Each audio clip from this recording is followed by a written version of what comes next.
Friends, instead of wishing to be like others, constantly being jealous of their success, constantly complaining about your own life and wanting to exchange it with someone else, spend more time appreciating and developing your own personal power and potential.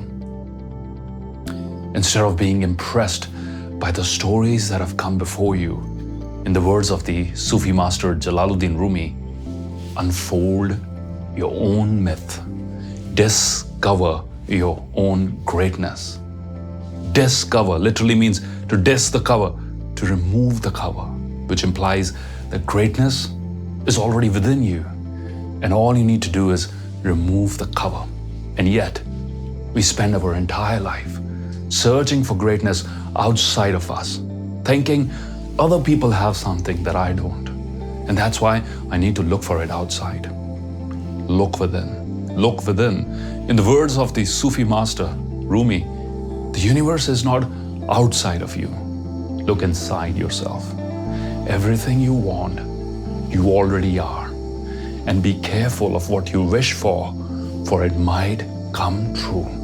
There's a popular fable called the stonecutter story. There's many versions of it floating on the internet.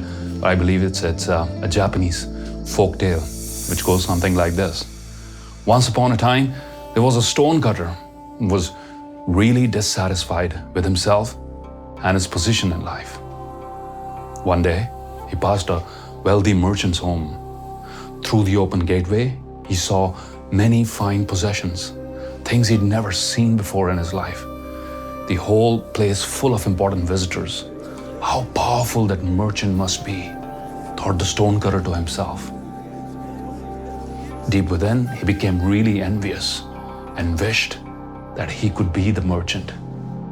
Your wish is my command, said the universe. And suddenly, he became the merchant, enjoying more luxuries and power than he had ever dreamed of.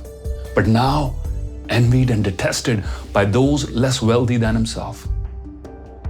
One fine day, he saw a high official passing by, carried in a sedan chair, accompanied by attendants and escorted by soldiers beating gongs. Everyone, no matter how wealthy, had to bow low before this procession. How powerful that official is, he thought. I wish I could be that high official. Your wish is my command, said the universe.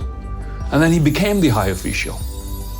Carried everywhere in his embroidered sedan chair, feared and hated by the masses.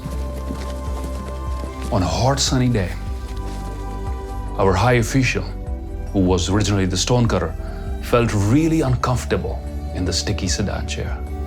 He stepped outside and looked up at the sun. The sun was shining in all its majesty, unaffected by his presence, or anyone else's for that matter. How powerful the sun is, he thought to himself. I wish that I could be the sun. Your wish is my command, said the universe once again. And he became the sun, shining fiercely down on everyone, scorching the fields, cursed by the farmers and laborers. But now, a huge black cloud moved between him and the earth. And his light, his power, his majesty could no longer shine on everything below. How powerful that storm cloud is, thought the sun to himself, the stonecutter in the avatar of the sun. I wish I could change and now be a cloud. Your wish is my command, said the universe, and now he became the cloud. Enjoying his new power, flooding the fields and villages, shouted at by everyone. But soon he found that he was being pushed away by some mighty force, and he realized that it was the wind. How powerful it is, he thought. I wish I could be that wind. And then he became the wind, thrilled by its force and power, drunk on its force and power, blowing tiles off the roofs of houses, uprooting trees, feared and hated by all below him. He was enjoying his new avatar, but after a while, he ran up against something that would not move, no matter how forcefully he blew against it. And it was a huge, towering rock. How powerful the rock is, he thought. I wish that I could be that rock. And then, as the story goes, he became the rock, more powerful, more stable than anything else on earth. But as he stood there, he heard the all too familiar sound of a hammer pounding a chisel into the hard surface of the rock, and he felt himself, this mighty rock, being changed and altered. What could be more powerful than I, the rock, he thought. He looked down and saw far below him the figure of a stonecutter. I'm reminded of a quote by T.S. Eliot, who wrote, "We should not cease from exploration, and the end of all our exploring will be to arrive where we started and know the place for the first time."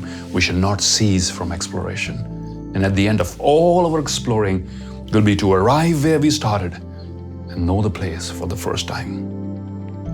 I'm not asking you to be less ambitious.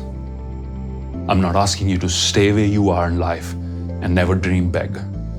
I'm asking you to not be envious of others because you cannot see the invisible baggage that they might be carrying on their shoulders. I'm asking you to stop comparing yourself to others because no matter how hard you try, there will always be someone a few steps ahead of you, and you don't want to spend the rest of your days trying to prove yourself to others. The grass, my friends, always seems greener on the other side. But it is always greener where you water it. This was Simerjeet Singh. Thanks for tuning in.